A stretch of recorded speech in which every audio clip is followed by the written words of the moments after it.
Salut les amis amoureux du ballon rond, salut les potos, salut à tous nos abonnés depuis la Côte d'Ivoire, le Maroc, le Cameroun, le Sénégal, les États-Unis, la France, la Belgique, l'Italie. Soyez salués depuis vos différentes positions.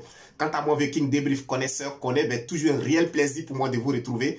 Alors les potos, tout à l'heure, nous allons débriefer pas mal de rencontres. Si vous tenez à savoir qu'est-ce qui s'est passé du côté de West Ham, où le leader Chelsea se déplaçait, ainsi que du côté de Wolverhampton, où on a Liverpool qui se déplaçait, et aussi du côté de l'Espagne, on a le FC Barcelone qui recevait le Betis. Alors les potos, je vous invite juste à rester avec nous juste après ceci pour plus de détails.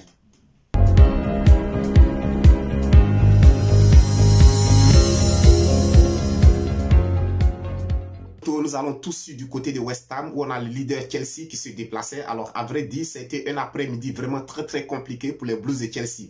On le sait tous, West Ham est une équipe difficile à jouer, est une équipe vraiment qui donne du fil à retordre à tous ses adversaires.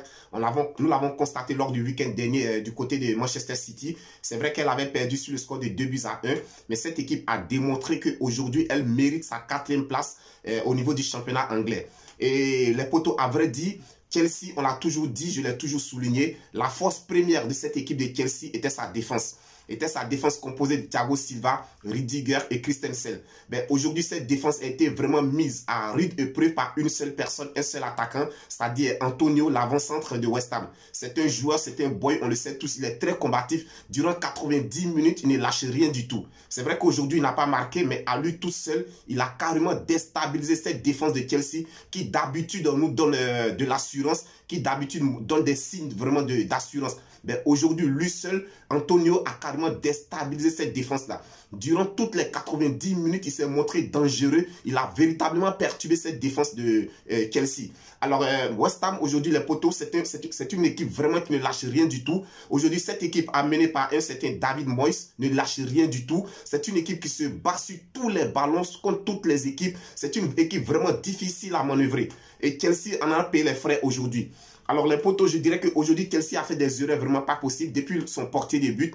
Alors sur les 3 buts encaissés par Chelsea, Edouard Mendy, le portier de Chelsea, est vraiment coupable sur deux buts. C'est-à-dire sur le premier but, il est d'abord coupable sur le penalty. Et le 3e but, il a très vite anticipé le centre du joueur de West Ham.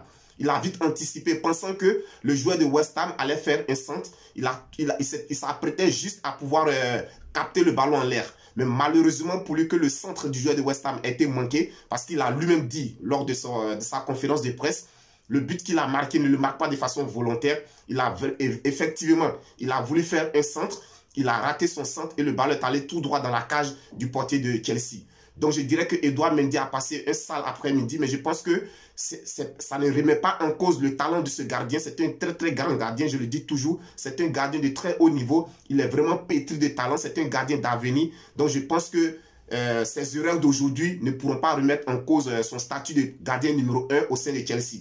Alors pour revenir au match, les potos, comme je l'ai dit tantôt, l'équipe de West Ham aujourd'hui a été vraiment combative aussi tous les ballons. Je pense que N'Golo Kanté a véritablement manqué à cette équipe de Chelsea. Au milieu de terrain, on a vu aujourd'hui que l'activité de Jorginho n'a pas été rayonnante comme d'habitude parce qu'il manquait à ses côtés un certain N'Golo Kanté. Donc défaite qui va vraiment coûter très cher à l'équipe de Chelsea parce que cette défaite va rétrograder Chelsea à la 3e place. Cette défaite rétrograde Chelsea perd du coup la tête du championnat anglais. Donc, lourde défaite de Chelsea du côté de West Ham sur le score de 3-2. Et ensuite, les potos du côté de Wolverhampton, on a Liverpool qui se déplaçait. Alors, ça a été aussi un match très compliqué pour les restes de Liverpool. Parce que d'entrée, pourquoi les potos, ça a été compliqué? On a vu une équipe de Wolverhampton qui a évolué en 3-4-3, tandis que l'équipe de Liverpool évoluait en 4-3-3. Donc, tout de suite, vous aurez constaté que dans le choix tactique de l'entraîneur de Wolverhampton, était d'avoir une supériorité numérique au sein du milieu de terrain. Au milieu de terrain, on a vu que l'équipe de Wolverhampton se retrouvait à 4, tandis que l'équipe de Liverpool était à 3. Et on le sait tous, les potos, la force numéro 1 de Liverpool, c'est son milieu de terrain. Quand tu as des personnes aujourd'hui comme Thiago Alcantara, tu as des personnes comme Fabinho qui sont dans ton milieu de terrain, Ederson. Aujourd'hui, l'entraîneur de Wolverhampton a trouvé qu'il était judicieux de pouvoir museler tous ces joueurs-là. Donc, je pense que c'était un choix tactique vraiment réussi parce qu'il a vraiment embêté cette équipe de Liverpool. Durant toutes les 90 minutes, le milieu de Liverpool n'a pas pu s'exprimer comme il le fait d'habitude. Il n'a pas pu approvisionner ses attaquants en ballon propre et je pense que ça a véritablement perturbé cette équipe de Liverpool. Donc, on a vu une très belle équipe de Wolverhampton qui a tenu tête à cette équipe de Liverpool durant 90 minutes.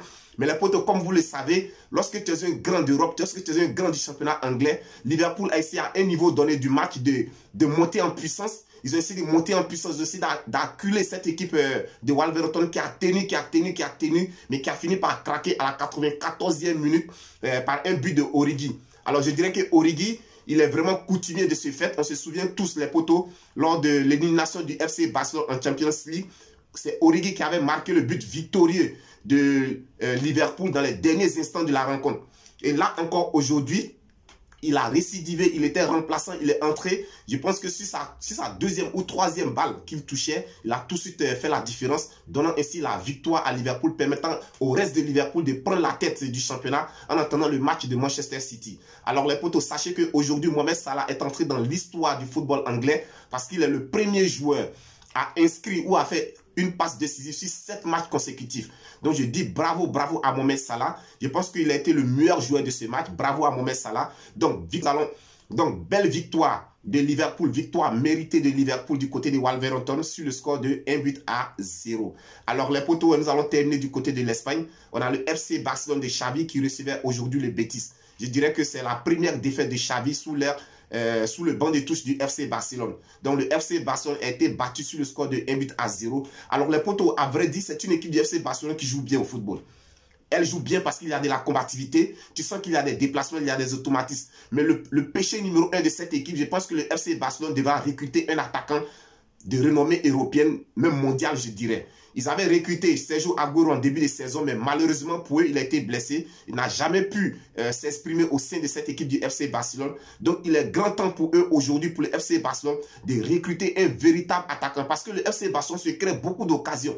Il y a beaucoup de situations, de très très bonnes situations dans le jeu. Mais il n'y a pas de finisseur, il n'y a pas de buteur. Donc, je pense que c'est le péché numéro 1 de cette équipe du FC Barcelone.